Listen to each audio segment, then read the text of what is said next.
de Corintios capítulo 3, verso 5 en adelante dice así: ¿qué pues es Pablo y qué es Apolos? Servidores, por medio de los cuales habéis creído, y esto según lo que a cada uno concedió el Señor. Yo planté, Apolos regó, pero el crecimiento lo ha dado Dios. Así que ni el que planta es algo, ni el que riega, sino Dios, que da el crecimiento. Y el que planta y el que riega son una misma cosa, aunque cada uno recibirá su recompensa conforme a su labor, porque nosotros somos colaboradores de Dios y vosotros sois labranza de Dios. Y capítulo 4, versículo 6 dice así: pero esto, hermanos, lo he presentado como ejemplo en mí y en Apolos, por amor de vosotros, para que en nosotros aprendáis a no pensar más de lo que está escrito, no sea que por causa de uno os envanezcáis unos contra otros. Oramos. Amado Dios, usa tu palabra en esta mañana, bajo el poder de tu Espíritu. Aquieta nuestros corazones y nuestros pensamientos. Y como enseñamos ayer y hablamos ayer, esa crisis que se levanta en nuestros corazones y que se despierta cada vez que somos expuestos a la Escritura, podamos tener la dicha de que tú vences dentro de nosotros. En esa oposición que se levanta a la verdad, tú seas victorioso, llevando nuestros pensamientos cautivos a la obediencia a Cristo. Que podamos salir de esta reunión diciendo: quiero obedecer a Cristo, quiero rendirme a Él. Pedimos tu bendición en el nombre de Jesús. Amén. Muy bien, pueden tomar sus asientos. Muchas gracias. Bueno, estamos llegando a la primera parte, al final, de la primera parte de la carta a los Corintios, donde hay una sección bastante amplia que Pablo dedicó al final, de este primer tema. Y me he sentido en la tentación de hacer lo que varios predicadores hacen con esta, no los acuso en verdad, pero lo que he buscado para ayudarme sobre esto, han hecho un resumen de capítulo 3 y 4. ¿Por qué? Bueno, porque se habla de un solo tema en todo esto. Todo esto es un solo tema. Es parecido a lo que Pablo hace en Efesios 1, 1 al 11. 1, 1 al 11 de Efesios es una sola oración. Es tremendo lo que Pablo hace, cómo escribía, pero es una sola oración. No hay frase, es una sola oración extensa. Si alguien tiene que estudiar ese pasaje para enseñarlo, es descubrir cuál es el punto clave que domina todo ese pensamiento. Bueno, acá hace algo semejante en esto. 2 capítulos y es un solo tema. Y claro, la mayoría dice, bueno, vamos a resumir y vamos a concentrar todo para que la idea quede en clara, porque uno puede perderse al ver tanto detalle. Pero cuando pensaba en eso, en hacer un resumen de 3 y 4, el Espíritu me tiró la oreja, me dice: quizás sea la única vez que vas a enseñar Corintios, por la edad que tengo. Y dije: estoy enseñando Corintios, ¿para qué hacer un resumen? Voy a aprovechar a enseñar cada parte que Pablo habló aquí para hablar de un solo tema, pero hoy vamos a hablar de eso, de ese solo tema, para después explayarnos en cada parte, cómo todo eso explica lo que hoy vamos a hablar en esta mañana. Bueno, desde 1.10, ¿sí?, hasta 4.21, Pablo aborda el problema de las divisiones dentro de la iglesia en Corintios. Sí, ya habíamos hablado de eso. En 1.10 a 17, Pablo plantea el problema de las divisiones. ¿Sí? Oí por los de Cloé que hay divisiones entre ustedes. De 1.18 hasta el 2.5, Pablo hace un llamado a la humildad mediante la exposición del Evangelio. ¿Se acuerdan? Dios escogió lo menospreciado, lo que no es. Hace un llamado a la humildad, incluso exponiendo su propia actitud ante el ministerio de predicación. Y de capítulo 2, versículo 6, hasta el capítulo 3, versículo 4, que lo expusimos la semana pasada, hay una confrontación del pecado de carnalidad de los corintios. Lo vimos la semana pasada. Al final llega ahí el clímax, cuando confronta a los corintios con su carnalidad, expresada y manifestada a través de los celos. Los celos son una manifestación de nuestra naturaleza carnal, pecaminosa, y eso es lo que pasaba en los corintios, ¿sí? Pero de capítulo 3 hasta 5, hasta capítulo 4, versículo 21, es un solo tema que se puede enunciar de esta manera. Pablo hace un desafío a la humildad. Después de haberlos confrontado con su pecado, ustedes son carnales, se hace evidente por los celos que tienen, y ahora les hace un desafío a ellos, el desafío a la humildad, para poder ellos escapar de, como ayer hablábamos en la oración con Marcelo, él hablaba acerca de la naturaleza pecaminosa como el gigante, como el hombre que nos tiene apresados a veces. Bueno, ¿cómo escapar de este gigante de los celos? que nos apresa a veces. Bueno, el camino es la humildad. Y eso es todo esto. Capítulo 3, versículo 5 hasta capítulo 4, verso 21, es un desafío a la humildad para escapar de ese malvado que nos tiene apresados siempre, que son los celos. Toda esta sección trata del único tema y representa un enorme desafío para el predicador al momento de estudiar y descubrir cómo cada parte colabora para explicar esta única unidad. Yo he escuchado mensajes de cada parte de esto y cuando lo enseñamos así, fuera del contexto de la carta, pierde como un poco del significado realmente de todo lo que Pablo quiso decir. Por eso es tan importante ver cada parte en estos dos capítulos cómo están colaborando para hablar de un único tema. Si lo sacamos de ahí pierde sentido y por eso es que es mi intención de poder acompañar todo lo que vamos a decir hoy con toda la demás explicación de estos textos. Pablo ya había dejado en claro, queridos hermanos, que debido a los celos se produjeron contiendas que dieron lugar a las divisiones. Eso habló en capítulo 1 y también lo acentuó después en capítulo 2. ¿Sí? Y el asunto, una vez que confrontó a los corintios con su pecado, parece que el asunto ya está resuelto. Es como a veces nosotros hablando con las personas de su pecado. Ya está, ya le dije que es celoso. Listo, ahora ya tiene que hacer su parte. Bueno, no está todo dicho ahí. No está todo dicho simplemente con decirle a la otra persona en qué ha pecado. Nuestra responsabilidad es, Gálatas 6, ¿cuál es nuestra responsabilidad? Gálatas 6:1. Vosotros que sois espirituales, restaurarle con espíritu de mansedumbre. Eso vamos a hablar en consejería los sábados, porque esa palabra restaurar es una palabra médica que utiliza el apóstol Pablo, que es lo que hace un médico cuando alguien va con el brazo que se le quebró. ¿Qué hace el médico? Lo enyesa y lo inmoviliza para que el hueso vuelva a soldar, para que pueda tener la movilidad que tenía antes. Entonces, declararle a alguien el pecado y dejarlo ahí, digo, chao, listo, arreglate ahora, no es ser espiritual. Ser espiritual es ayudar a esa persona a que vuelva a ser útil para el Señor. ¿Cómo lo ayudamos? ¿Cómo le ayudamos a salir de su pecado? Eso es ser espiritual. Y eso es lo que está haciendo Pablo aquí. Va a ayudar a los corintios a escapar de sus celos, sí, a través de esto. Así que no terminó allí el apóstol Pablo con declarar a ellos los celos, porque los celos son solo el síntoma. Los celos son solo el síntoma de un problema más profundo. ¿Cuál era el problema realmente de los corintios que los llevó a ser celosos? Eso era el síntoma. El problema era el envanecimiento. Ese era el problema de los corintios, estaban envanecidos. Y esa va a ser la predicación de hoy, explicar esa palabra en este pasaje, explicar el problema más profundo de los corintios. Y a mí me resulta interesante. Para mí fue liberador, cuando lo estudié hace algunos años atrás, poder entender dónde se originan nuestros problemas. Y aquí de los corintios se originó el envanecimiento. Noten el énfasis que tiene toda esta parte de la carta acerca de ese envanecimiento. Ustedes tienen el resumen aquí. 1:29, el apóstol Pablo dijo, a fin de que nadie se jacte, ahí está la palabra envanecimiento traducida en realidad como jactancia, en su presencia. Ya había empezado a tirar algunos tips el apóstol Pablo acerca de la jactancia allí.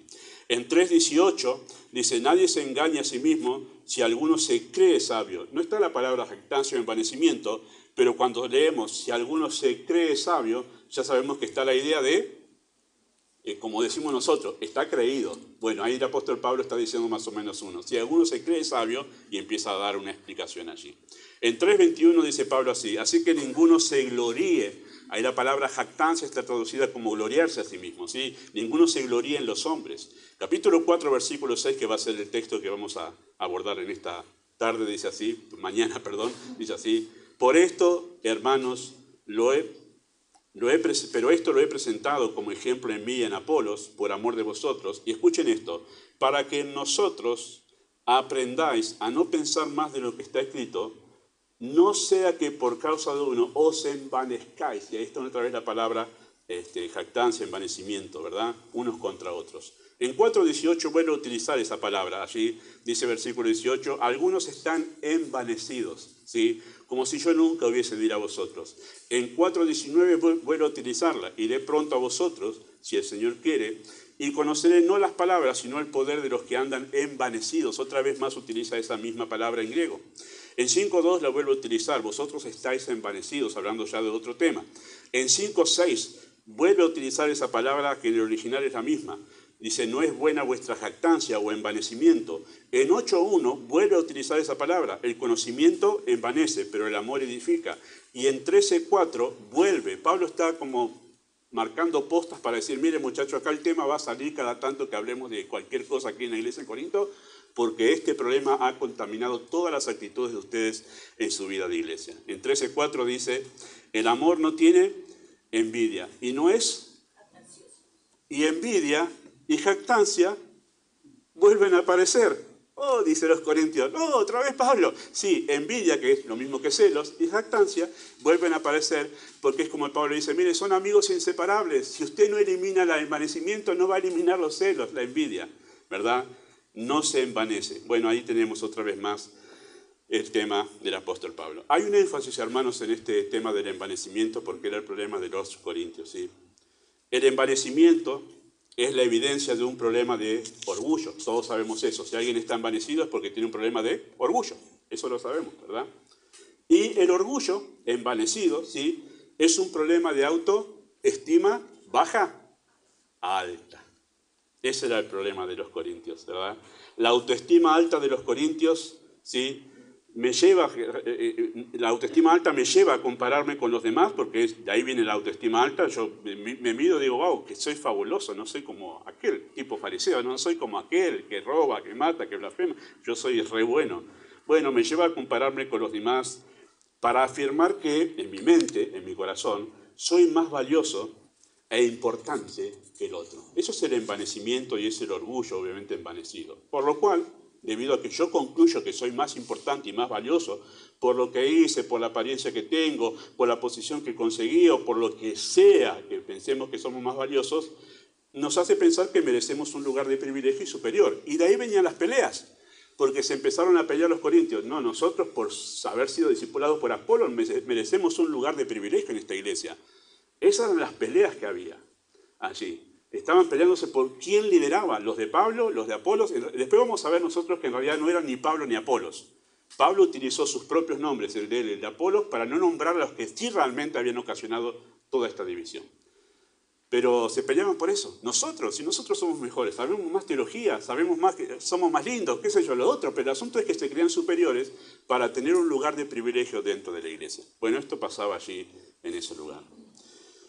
Queridos hermanos, este era el problema de fondo entre los corintios. Estaban envanecidos unos contra otros, peleando por lugares de privilegio en la iglesia para sentirse valiosos e importantes. Generalmente cuando peleamos por lugares de privilegio es porque estamos necesitados de sentirnos apreciados, amados. Eso vamos a hablar un poquito hoy, ¿verdad? Hay como una carencia dentro de nuestras almas que hace que busquemos algún lugar como una vidriera para que los demás nos aprecien, nos vean. Eso pasaba en Corintio.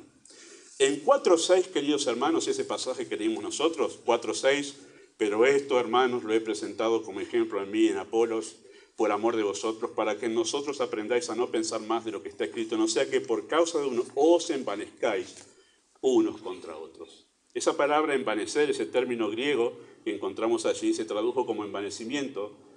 Esa palabra es única acá, ¿sí? No se utiliza en otra carta, solamente en una, y ahora la vamos a mencionar, pero es única acá. O sea, esta palabra en griego no aparece en ninguna otra parte en la Biblia, la usa solo Pablo para tratar el problema de los corintios. O sea, no se usa en ningún otro momento con creyentes, y solo con los corintios, y por eso hacemos un énfasis, porque Pablo está hablando del problema de ellos, especialmente, ¿sí? Es la palabra que se traduce como fuelle, ¿sí? Algunos conocen el fuelle por el tan del tango, el bandoneón, ese fuelle. Otros hemos visto en películas antiguas el fuelle ese para darle aire a la chimenea, ¿no? Que se infla y tira aire. Esa es la idea de fuelle. Bueno, algún otro conocerá otro tipo de fuelle, ¿verdad? Pero esa es la idea allí. Es un artefacto, el fuelle, es un artefacto que se hincha al llenarse de aire. Esa es la idea de esa palabra, envanecimiento aquí, que se traduce del griego fuelle, porque se hincha hasta quedar como que va a explotar de aire, y ese hinchazón de ese fuelle, esa es la idea de envanecimiento. Está hinchado, ¿verdad? Esa es la idea de esa palabra allí que utiliza Pablo aquí. Esta es la figura, queridos hermanos, del envanecimiento. Alguien hinchado de puro aire que tiene la apariencia de grandeza, pero está vacío. Es como un globo, ¿no? Uno dice, wow, ¿qué? Y son lindos los globos en los cumpleaños, casamientos, pero usted le hace un pequeño pip y ya está. ¿Por qué? Porque no tiene nada dentro, pero está hinchadísimo. Esa es la idea del envanecimiento. Bueno, esa palabra utiliza Pablo aquí. El otro lugar donde se utiliza esta palabra envanecimiento, el único otro lugar, es en Colosenses 2:18, pero no se refiere a creyentes sino a incrédulos. Dice así, nadie os prive de vuestro premio, afectando humildad y culto a los ángeles, entremetiéndose en lo que no ha visto. Y escuchen esto, vanamente hinchado. Y aquí se tradujo como es la palabra en sí, hinchado, como un fuelle. Vanamente hinchado por su propia mente carnal.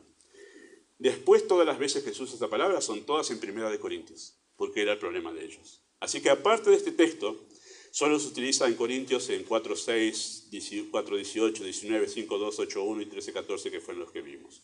Y se utiliza para describir justamente la condición espiritual de la iglesia. Ahora, hermanos, entender, por eso dedicamos un mensaje solo a esta palabra, porque entender el significado e implicancia de este término es clave para entender por qué los corintios se comportaban como se comportaban.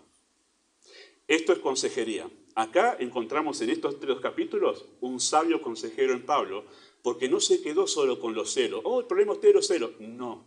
Yo los voy a llevar, dice Pablo, a ustedes a entender que hay algo dentro de ustedes que es más serio y más profundo que los celos. Eso es la evidencia. Ustedes tienen otro problema que está dentro. Maravilloso lo que hace Pablo aquí como consejero de ellos. Les va a hacer entender por qué se comportaban como ellos se comportaban. El conocido escritor de nuestros tiempos, por lo menos para mí es conocido, que suelo leerlo cada tanto, Timothy Keller, alguno de ustedes quizás ya lo ha leído, él tiene un libro que yo se lo he recomendado a algunos, y no sé si lo han leído, pero lo va a querer leer después de esto, porque lo voy a citar varias veces aquí en este estudio. Él explicó en un libro de 78, casi 80 páginas, esta palabra. 80 páginas para explicar esta palabra. Así que lo voy a citar porque justamente está explicando el problema de los corintios. ¿Sí? Este escritor Timothy Keller acerca de esto escribe de esta manera. Él lo cito. Dice, al elegir esta palabra, Pablo intenta enseñar a los corintios algunas cosas acerca del ego humano. Fuelle, esa palabra, utilizada aquí para designar arrogancia, significa literalmente estar hinchado, inflado, que algo está muchísimo más dilatado de lo que debería estar. Fuelle, esa palabra en griego, es muy gráfica, dice Timothy Keller. Trae a la mente una imagen bastante dolorosa de un órgano del cuerpo humano que se ha hinchado en exceso porque se ha bombeado demasiado aire en su interior. Tanto aire que está hinchadísimo, a punto de explotar, hinchado, inflado, con un tamaño fuera de lo normal.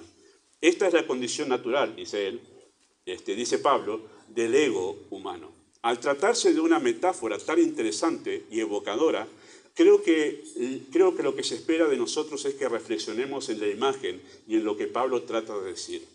Explicado de otra manera, creo que la imagen sugiere 4 cosas acerca de la condición natural del ego humano, fin de la cita acerca de este hombre. Y él va a dar en su estudio las 4 cosas que se hacen notorias a raíz de este problema de un ego inflado de manera desmedida. ¿Sí? Nuestro ego, que es la esencia de nuestro ser y que debe funcionar bajo aceptación, valía personal y significancia en la vida, eso tiene que estar en su medida justa, suplido. Pero cuando es suplido de una manera excesiva o alguien lo infla demasiado, todo eso, se produce el envanecimiento. Y él explica que el estado natural de todo ser humano es ese. El estado natural de todos nosotros es que nacemos envanecidos. Esa es la idea. Porque esa es la tendencia del pecado. Todos nacemos con envanecimiento, hermanos. Por eso el llamado de Cristo a la salvación, ¿cuál es? Poné mi yugo sobre vos. Es humillación. Porque todos venimos a Cristo envanecidos, ¿sí? Hinchados, envanecidos. Y él explica esas 4 cosas, esas 4 áreas que explican la condición de nuestro ser interior, de nuestro ego. Y lo primero que se menciona allí en ese libro, y que realmente es bíblico, por eso lo utilizo, es que nuestro ego está vacío. Es lo primero que se menciona acerca del ego, se entiende acerca del ego. Está vacío, ¿sí? El ego humano funciona con base en el sentido de valía, significado y aceptación. ¿Sí? Esas tres cosas precisamos todos nosotros para sentirnos felices, satisfechos, realizados. Utilice la palabra que usted quiera utilizar. Pero nosotros, todos, para funcionar bien como seres humanos, de acuerdo a cómo Dios nos creó, precisamos sentirnos valiosos, que tenemos valor como personas. Necesitamos saber que tenemos un significado, un propósito en la vida. Y además tenemos que sentirnos aceptados, amados. Tenemos esas tres cosas y funcionamos lo más bien como seres humanos. Esa es la manera que Dios nos creó. Necesitamos sentirnos valiosos, significativos y aceptados, amados, para funcionar de manera óptima. Cuando nuestro ego, ¿sí?, está satisfecho, nuestro ser interior está satisfecho, nos sentimos plenos, realizados, estamos saciados y no necesitamos buscar nada en nadie, y nuestro sentido de valía, significado y aceptación en nada ni en nadie. No necesitamos buscarlo. ¿Por qué no necesitamos buscarlo? Porque ya está saciado. Es como cuando uno tiene hambre. Cuando uno tiene hambre va y come. Comió, se sació. ¿Va a buscar más comida? No, hasta que llegue la hora de comer después. Pero la otra vez. Pero una vez que uno está saciado, dice, ya está. Incluso uno come y siente, si uno tiene hambre, siente el olor asado del vecino y uno dice, ya me lo estoy imaginando. Pero cuando uno está saciado, dice, no, ya no quiero sentir ese olor, porque ya está saciado. No necesita más. Nuestro ego funciona así. Cuando nuestro ego está satisfecho con valía, significado y aceptación, no lo busca en ningún otro lado. No lo anda buscando. No ando buscando ni en personas, ni en proyectos, ni en nada sentirme valioso, amado y significativo, ¿verdad? Esta necesidad de nuestro ego, queridos hermanos, la tenemos todos, ¿eh? Esta necesidad la tenemos todos, ¿sí? Nuestro ego solo puede ser suplida por Dios, ¿sí? Solo Dios puede llenar esas tres cosas que necesita nuestra alma, nuestro ego, ¿sí? Él es el único ser que nos da valía personal, significancia en la vida o significado en la vida y nos acepta de una manera perfecta. Todo eso nos da en una manera perfecta, ¿verdad? Entonces, cuando nuestra alma recibe eso de Dios, no lo buscamos en ninguna otra parte. Estamos plenos, no preciso nada más. Usted puede leer los salmos para ver que los hombres de Dios han expresado esa realidad en su vida espiritual. Esta necesidad de nuestro ego, queridos hermanos, solo puede ser suplida por Dios. Ese espacio en nuestra alma, en nuestro ego, ¿sí?, ese espacio que tiene que ser llenado con significado, valía y aceptación, fue creado por Dios para ser ocupado solamente por Dios. Ese espacio en nuestra alma fue creado por Dios para que solamente pueda ser lleno, repleto solamente por Dios, ¿sí? Así nos creó Dios. Y cualquier cosa o persona que quiera cumplir esa función de llenar nuestro ego, nuestra alma, con valía, significado y aceptación, cualquier cosa que quiera cumplir esa función de Dios, resultará demasiado pequeña siempre. ¿Por qué? Porque del tamaño de Dios solo es Dios. Ninguna otra cosa tiene el tamaño de Dios.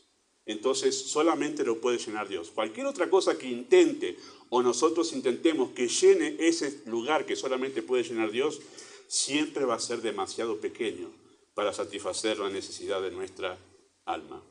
Debido al pecado, nosotros hemos perdido nuestra relación con Dios y nos volvimos sus enemigos. Esto es una verdad que siempre enseñamos aquí. Al volvernos sus enemigos, perdimos la relación con lo único que llenaba de manera perfecta la necesidad de nuestra alma. Qué tremendo el pecado, ¿no? Porque el pecado hace que nosotros le digamos a Dios un grito como un grito de independencia en rebeldía: no te necesito para ser feliz. Lo que tú me das, yo lo puedo conseguir en otras cosas. Ese fue el grito del huerto de Edén. No te necesito para sentirme pleno, satisfecho. Bueno, y de ahí sabemos lo que viene en la vida, ¿verdad? Hemos perdido la relación con lo único que puede llenar de manera perfecta nuestra alma. De ahí en más, a partir de eso, el ego quedó vacío. El ego de todo ser humano nace vacío, porque está sin relación con lo único que lo llena. Está vacío. Y como está vacío, sentimos la necesidad de llenarlo buscando cosas, proyectos y personas que intenten satisfacer nuestro sentido de valía, significado y aceptación. Ustedes lo van a ver, lo pueden notar los que tienen hijos pequeños, que hay una etapa en que los hijos empiezan a decir esto: mírame, mírame, mírame. ¿Por qué dicen eso? Porque están necesitados en sus almas de aceptación, significado y valía personal. Entonces, mírame, en algunos es más que en otros, pues están intentando que los miremos porque necesitan eso, su alma está vacía de solo aquello que puede llenar Dios. Cuando somos grandes es de otra manera, lo expresamos de otra manera, eso, ¿verdad? En TikTok se muestra eso, gente haciéndolo hasta lo más ridículo para que los demás los miremos. Es la vidriera del egocentrismo, TikTok, YouTube y todo eso, ¿verdad? ¿Cuál fue el resultado de todo eso, queridos hermanos, de nuestra alma vacía? Primero, un autoengaño, de buscar justamente en otras cosas que no es Dios que se pueda llenar todo eso que nuestra alma necesita. Primero es autoengaño. ¿Por qué? Porque si buscamos en una persona, puede ser un esposo, una esposa, un hijo, una hija, una carrera, un trabajo, amistades o lo que sea, un lugar en la iglesia o lo que sea, intentamos que eso ocupe el lugar de Dios, es un autoengaño porque ninguna cosa o persona fue creada para ocupar el lugar de Dios, por lo cual crea eso una ilusión de plenitud, pero solo es puro aire. ¿Cuánto dura esa sensación de grandeza que sentimos cuando hemos ganado un campeonato de fútbol, por ejemplo? Qué grande que me siento levantando la copa. Y después miramos la copa a las semanas, está juntando polvo, y la gloria que sentíamos por ese partido ganado, ese campeonato ganado, ya no sirve para alimentar esa necesidad de valía, de aceptación, de significado. Buscamos ¿qué? Algo más que pueda volver a ser lo mismo, darnos una ilusión de que ya estamos satisfechos, pero eso es puro aire. Al poquito tiempo se va, porque buscamos en cosas que no pueden hacer lo que Dios hace, buscamos que nos den lo que solo Dios puede darnos. Y es un autoengaño, es una ilusión eso. Por eso es que esto crea ansiedad en muchos. Están ansiosos algunos por casarse, otros por tener hijos, otros por tener un trabajo. Están ansiosos porque, ¿por qué están ansiosos? Porque piensan que teniendo eso voy a ser feliz, voy a tener mi alma satisfecha.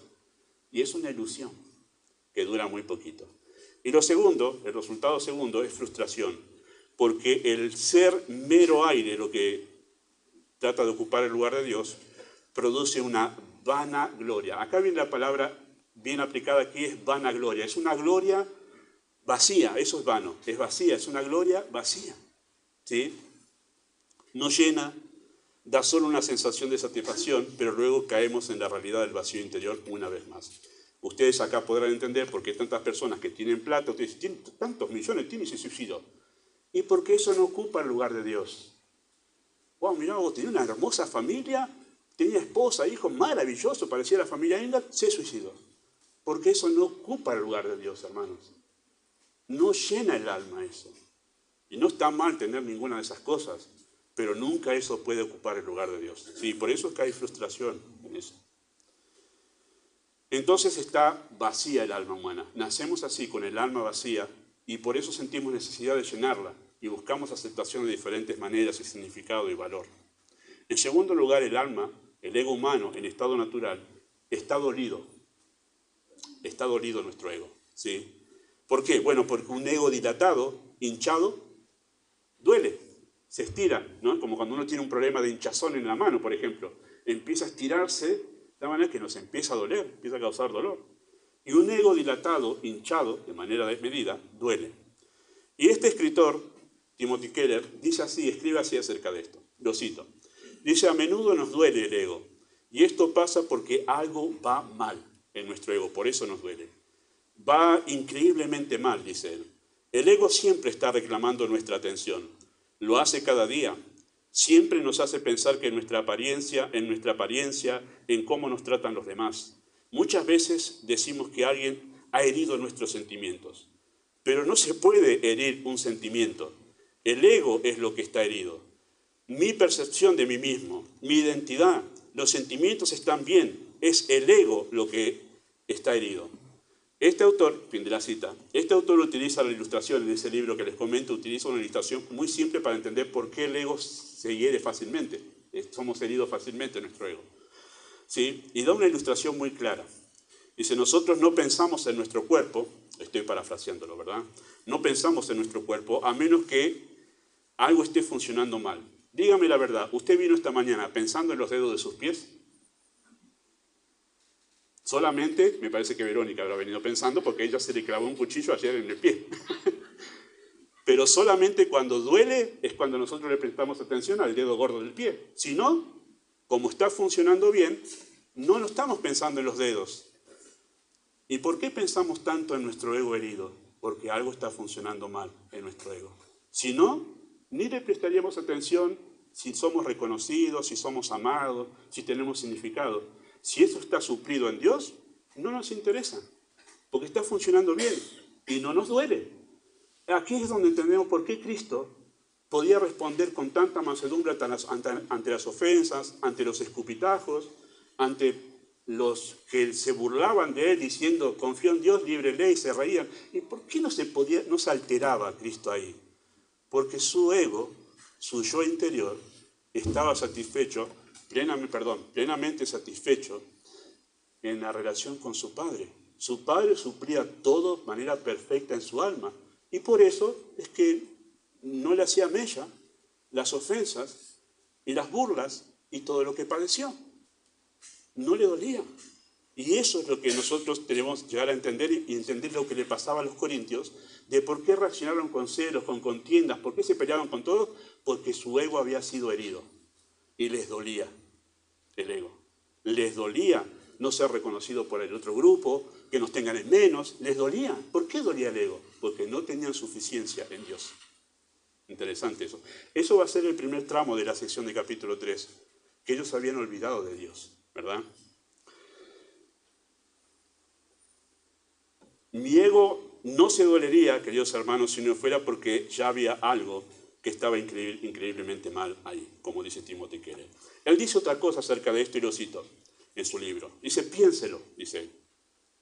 Es muy difícil que pase un día sin sentirnos, esta es la palabra que utiliza en su libro, ¿verdad? O alguien tradujo así, porque él escribió en inglés. Dicen, es muy difícil que pase un día sin sentirnos estúpidos, rechazados, ignorados o decepcionados con nosotros mismos. Acompáñenme que este es el club nuestro, mucha gente, ¿no? En algún momento, nadie me llamó, nadie me quiere, debo ser lo peor del mundo. Bueno, pero si tienes autoestima muy alta, son todos, por eso son todos pecadores, todos malos en esta iglesia, por eso no me llaman. Bueno, es así, ¿sí? Y él dice esto, perdón, hice un paréntesis mío. Y él dice esto. Esto pasa porque algo va mal en mi ego, en mi identidad, en mi percepción de mí mismo. El ego nunca está contento, siempre está llamando la atención, cuando el ego está desmedidamente hinchado, ¿verdad? Fin de la cita. El ego duele porque está hinchado, lo que llamamos autoestima, ¿verdad? ¿Sí? Esa hinchazón del ego es autoestima muy alta. A alguien o algo, o nosotros mismos, lo hemos inflado tanto y está tan hinchado que de tanta tensión se duele ante la más mínima ofensa, el más mínimo roce o la más simple frustración. Ahora simplemente rócele el pie a Verónica, no lo haga, pero pásele un roce nomás al pie de Verónica, va a decir, ¡ah! Si el pie está sano no le va a pasar nada, pero al más mínimo roce, ¡wow! Y es por eso que cuando el ego está hinchadísimo, es la más mínima mal mirada que uno le puede hacer, es el más mínimo descuido en un saludo, que uno dice, ¡ah! ¿Qué pasó? No me quieren, me odian, todo lo demás, ¿no? ¿Por qué? Porque el ego está excesivamente hinchado y por eso duele ante el más mínimo roce. La hipersensibilidad, queridos hermanos, no es más que un ego hinchadísimo que se duele por el más mínimo sufrimiento. Hay personas que lloran, pero no de tristeza, sino de un ego herido. ¿Lo ha visto a los chicos cuando tienen ese llanto? Los papás saben descubrir ese llanto de los niños, ¿verdad? Está llorando, pero de bronca, porque le dijimos que no estaba llorando de sufrimiento, de tristeza, estaba llorando de bronca porque no le dimos lo que quería. Y es ese llanto del ego lastimado, del ego herido, ¿verdad? Bueno, el ego está vacío y el ego está dolido, naturalmente. En tercer lugar, el ego humano está ansioso. Timothy Keller utiliza otra palabra en su libro, pero después leyendo lo que dice, entendí que esta palabra, por lo menos para mí, explica mejor lo que quiere decir en su reflexión. El ego humano está ansioso. ¿Sí? Y lo cito, él dice esto, está extraordinariamente ocupado, él utiliza la palabra ocupado, y ahora van a entender que en realidad se refiere a ansioso. En otras palabras, siempre está llamando la atención.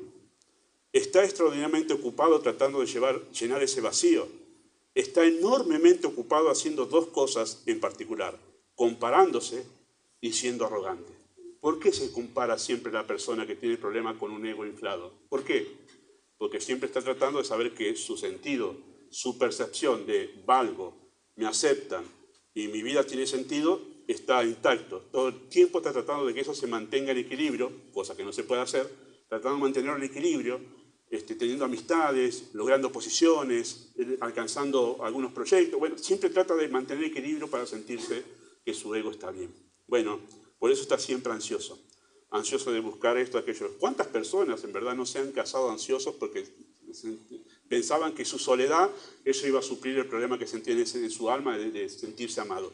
Cuando se casan se dan cuenta que su esposo o su esposa no alcanza para suplir todo eso, que solo puede suplir Dios. ¿Cuántos han dedicado su vida a carreras, carreras y carreras, de hacer una, hacer otra, hacer la otra, para que su alma pueda en realidad sentirse satisfecha y plena? Y siguen haciendo eso para poder lograr, en realidad, ansiosos van detrás de eso para lograr algo que nunca se va a poder lograr. Y así, un montón de otras cosas, ¿verdad? Como nuestro ego se siente vacío, crece la ansiedad por sentirse significativo, valioso y aceptado. Lo necesitamos nosotros, en realidad, para sentirnos plenos como personas. Sin ello, nuestra existencia carece de sentido y por eso se crea una ansiedad, porque hay una... Vamos a trasladarlo al tema del hambre, ¿no? Le da hambre, por ejemplo, en este momento, estamos cerca del mediodía. Usted dice, vamos, pastor, vamos, que viene hambre, y se pone ansioso, ¿verdad? Y queremos llegar, o si le da sed, estamos como ansiosos, ya no estamos prestando atención, ya no, estamos ansiosos, y hasta que, wow, abrimos la heladera, no, ya está, ahora sí, hábleme ahora. Es la ansiedad de poder suplir esa necesidad. Y por eso el ego humano está ansioso. Como le hemos declarado la guerra a Dios, el único que puede llenar ese vacío, desesperadamente buscamos un reemplazo en las personas, ocupaciones, posesiones y actividades, y nos volvemos posesivos y obsesivos con esas cosas, exigiéndole que nos den lo que solo Dios nos puede dar. De aquí nace la idolatría por las posesiones, las personas y las actividades. ¿Por qué somos idólatras? Porque pensamos que las cosas, las personas, los proyectos y las posesiones pueden satisfacer en nuestra alma y los ponemos en el lugar de Dios. Y eso se vuelve una idolatría. Pensaba en esta mañana en alguien a quien recurro siempre con esta situación, ¿verdad? Y se ve reflejado ahí lo que Pablo está explicando acerca de los corintios, que es el caso de Ana y de Penina. ¿Se acuerdan de Ana y de Penina? ¿Sí? En el libro de Samuel, aquellas dos mujeres, que una tenía muchos hijos y la otra no podía tener hijos. Y la que tenía muchos hijos, en lugar de estar disfrutando de sus hijos, ¿qué hacía? Le hacía burla. Eso es esto, envanecimiento. Tengo muchos hijos, mira vos, qué familia que he formado, ¿no? Si tendría Facebook, subiría su foto a Facebook y diría, qué linda familia que formé, ¿no? Y todo lo demás. Para que vea aquella Ana que no tiene hijos y yo diga, soy mejor que vos porque tengo hijos. ¿Y qué le pasaba a Ana? Sufría y lloraba. También tenía el mismo problema que Penina, pero reflejado de otra manera. Aquella lo reflejaba con autoestima alta y la otra lo reflejaba con autoestima baja. ¿Y cuándo estuvo feliz Ana? Cuando Dios llenó su alma. No cuando tuvo hijos, sino cuando Dios llenó su alma. Esto es, hermanos, la ansiedad, el problema de ansiedad es un alma que no descansa en Dios. Es un alma que se ha olvidado de Dios. El problema de ansiedad y de buscar en carreras, en proyectos, en familia, y póngale todo el dinero, póngale todo lo que quiera, es buscar en eso lo que solo se halla en Dios. Y por eso podemos encontrar un tal apóstol Pablo que podía escribir en su carta, he aprendido a estar contento cualquiera sea mi situación, porque ya no depende de mi entorno la condición de mi alma, ahora depende de mi relación con Dios, cómo está mi alma. Lo demás son cosas circunstanciales. Maravilloso lo que Pablo está poniendo aquí acerca de los corintios. Cuando vemos nuestro ego bajo amenaza, ¿sí? ¿Qué es ver nuestro ego bajo amenaza? Que aquello que yo creo que me da a mí satisfacción, plenitud, sentido y todo lo demás, lo veo amenazado. Imaginemos, para mí, soy joven, ¿no? De 14, 15 años. ¿Qué es lo que busco generalmente los jóvenes de edad? Amistades. Porque ahora ya veo a mis papás como enemigos, ya no los veo como amigos, y busco tener esa aceptación, ese amor, ese sentido con amistades. Y es por eso que si logro conseguir un buen amigo íntimo, pero veo que ese amigo empieza a tener otros, y entonces veo que se ve amenazado mi sentido de valía. Y por eso es que empiezo a cuestionar a mi amigo y decir, vos no eras confianza conmigo, no éramos íntimos amigos, ¿por qué andás de amigo con aquel? Y empezamos a exigirle. ¿Por qué hacemos eso? Porque nos vemos amenazados en nuestro ego. Nos vemos amenazados de que alguien va a hacer de que yo pierda sentido de valía, significado y aceptación. Pasa eso con todas las cosas, hermanos, pongan el nombre que quiera allí. De ahí vienen los problemas en el matrimonio también. Cuando ve que la pareja no llena todo lo que uno esperaba y ve su sentido de valía amenazado. De esa manera. De ahí vienen los celos furiosos en la vida matrimonial, ¿no? ¿Con quién estuviste hoy? Te vi que te diste vuelta la cara y miraste a otra mujer. Cosas así, ¿no? De esa manera. Porque se ve amenazado. Y no estoy diciendo que está bien eso, ¿verdad? Por las dudas.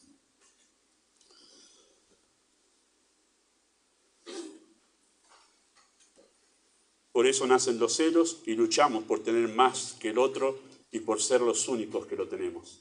En cuarto lugar, aparte de que está vacío, está dolido y está ansioso, el ego humano es frágil. El ego humano es frágil. Y este escritor pone esto en su libro, lo cito. Todo lo que está hinchado desmedidamente corre el peligro inminente de deshincharse, como un globo con demasiado aire. Si nos llenamos de aire y no de algo sólido, estar demasiado hinchados a estar deshinchados viene a ser la misma cosa. El complejo de superioridad y el complejo de inferioridad son básicamente lo mismo. Ambos son el resultado de estar desmedidamente hinchados. Alguien con un complejo de inferioridad te dirá que se odia a sí mismo. Y se dirá a sí mismo que se odia. Está deshinchado.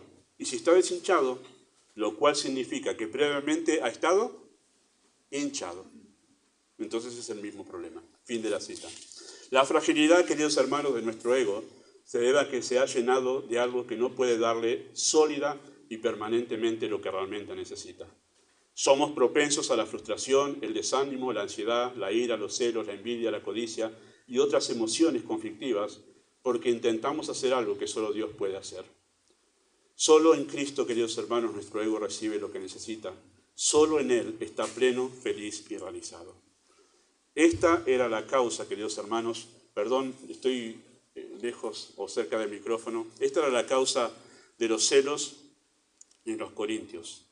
Estaban buscando vanagloria debido a que habían descuidado su relación con Dios y buscaban en los líderes lo que solo Dios les podía dar. Eso lo vamos a ver en el primer tramo, del capítulo 3, 5 al 9. Habían hecho de su apego a los líderes una forma de sentirse valiosos, significativos y aceptados. Y por eso ellos, cuando veían que algún otro tenía confianza con su líder favorito, decían, este va a ocupar mi lugar. Cuidado con esto. Se sentía amenazado en su sentido de valía. Eso pasaba en Corintios. Y por eso se juzgaban y se separaban de cualquier otro líder que amenazaba su fuente de confianza, de ir las peleas y las divisiones. Así que la vanagloria en los corintios los llevó a usar los líderes. ¿Sabe cuál es el problema de esto? De buscar a las personas para suplir una necesidad interior. Es que usamos a las personas. Usamos a las personas. No las disfrutamos, sino que las usamos. Las usamos para nosotros. Eso es cuando alguien busca amigos solo para sentirse feliz él. Usa a los amigos, no los sirve. Y eso pasa en la iglesia. Estaba pensando en esto, que es algo que vamos a enseñar la semana que viene, cuando dice, ¿qué es Pablo? ¿Qué es Apolos? Y Pablo responde, son servidores, no son Dios, son servidores. Y pensaba, en la iglesia, hermanos, no hay posiciones de privilegio. En la iglesia hay lugares de servicio, no de privilegios. Y si no entendemos eso, hemos encarado muy mal nuestra vida en la iglesia.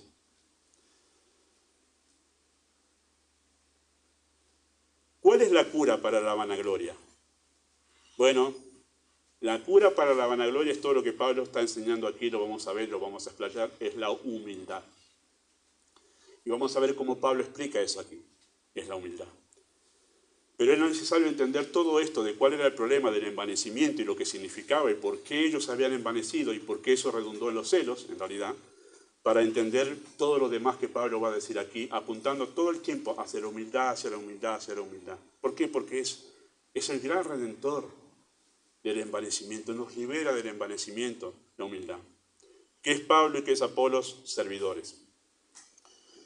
Cuando somos humildes, no usamos las cosas, las personas y las posesiones. Las disfrutamos para la gloria de Dios y no la nuestra. ¿Por qué? Porque no las necesitamos, porque ya estamos satisfechos. Las usamos, le damos el lugar que corresponde y listo. ¿Por qué alguien se vuelve obsesivo con su trabajo? Y trabaja de sol a sol, ¿no? Trabajo, trabajo, trabajo, trabajo. Porque le da significado a él, a esa persona. Le da significado y valía. Y dice, qué gran trabajador, qué gran trabajadora que soy.